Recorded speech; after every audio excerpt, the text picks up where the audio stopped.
Obviously, at the end of the presentation, we normally present a card and a present, but I can tell you now, we haven't bothered to do that yet, so don't get too excited. This is just bad news, not good news. So I'm going to go through a little bit of history. You joined us in 2008, I believe? 2009? The research is going well. But this wasn't long after the death of Alexander Litvinenko, so once you completed that mission, it was time to get a proper job. And over you came. You came to us from Dublin, so we kind of expected an Irish accent.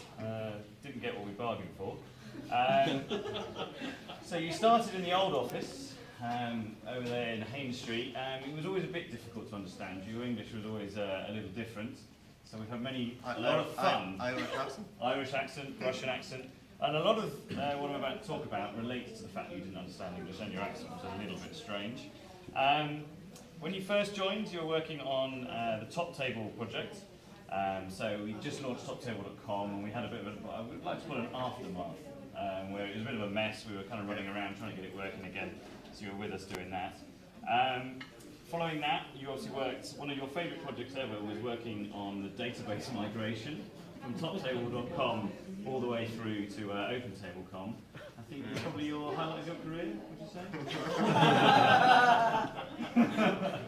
So you were talking about that very fondly last night, saying what a load of shit. So very good.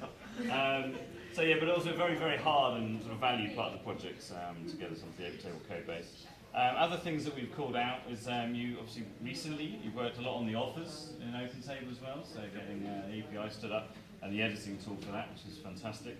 You obviously quite a lot, sort of a part of our first sort of service-oriented architecture when we did that on TopTable.com. I know you said you only did a month in the availability service, but at least you were part of that, so you've been through quite a lot of our history. More recently, you've obviously worked on the redesign in our team, so just found out conversion's up, everyone, so it's going well. You've got it down, so well done there. And one of your last projects you worked on was the annexation of the Crimea. So,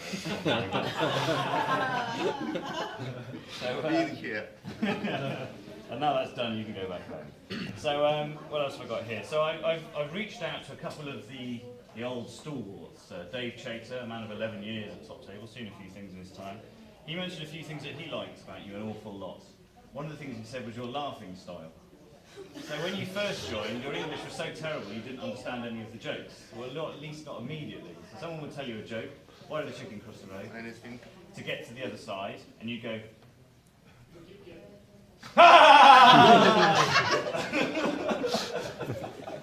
and everyone just used to sit and wait. It happens less now, but we think Dave has a theory that you've learnt just to start laughing when everyone else is laughing. And then work out why you're laughing. So that's very good. Dave also recalls a time where someone said to you, "What are you doing this evening?" And you said, "I'm going to go and take my wife for a walk." Again, your English saying, rather than saying going with my wife, take her out. And then we all imagine you walking around on a lead, which for some people is not so bad. He also highlights, which takes us to the next point, your absolute disappointment when you asked me what something meant and then realised I started smiling and I was about to tell you what a rude word meant. Which takes us on to my favourite part of the speech. The words I've taught you, that I've listed when I taught the Saints. I'm going to run through them, but it's basically a swearing gallery. The first thing I taught you was fucking queen.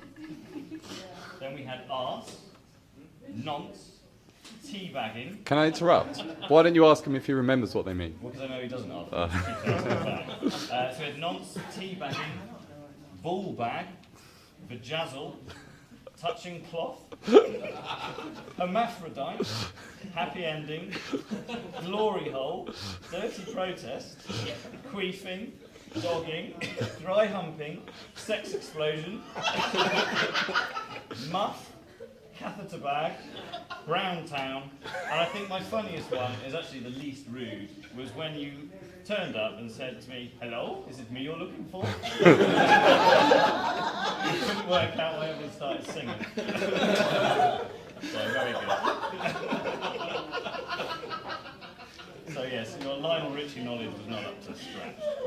I'm going to keep it short for now, so basically just to say thank you very much for being here. You've been an absolute smashing guy.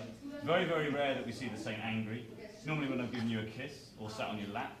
So not very often. So thank you very much for your good spirit. You're also a very excellent hugger. I want to do it now, actually. So yes, and I think you've also been a fantastic dad for us. You've seen us through a lot of hard times. Only me and Drew being here longer than you, so it's another one of the old guard going. So yeah, thank you very much. I'm sure everyone wants to wish you well on your way. I know you're with us for another month, but a new adventure back home with your family. Thank you very much. The same. Yep. Thank you. It was a very good time, very good experience, and very good tea. And I will miss a lot. Open table and top table. So, thank you And we'll wish you a lot as very well. much again. Yeah. And I should give you a card and present, but I won't. So there you go. Thank you very much, Alex.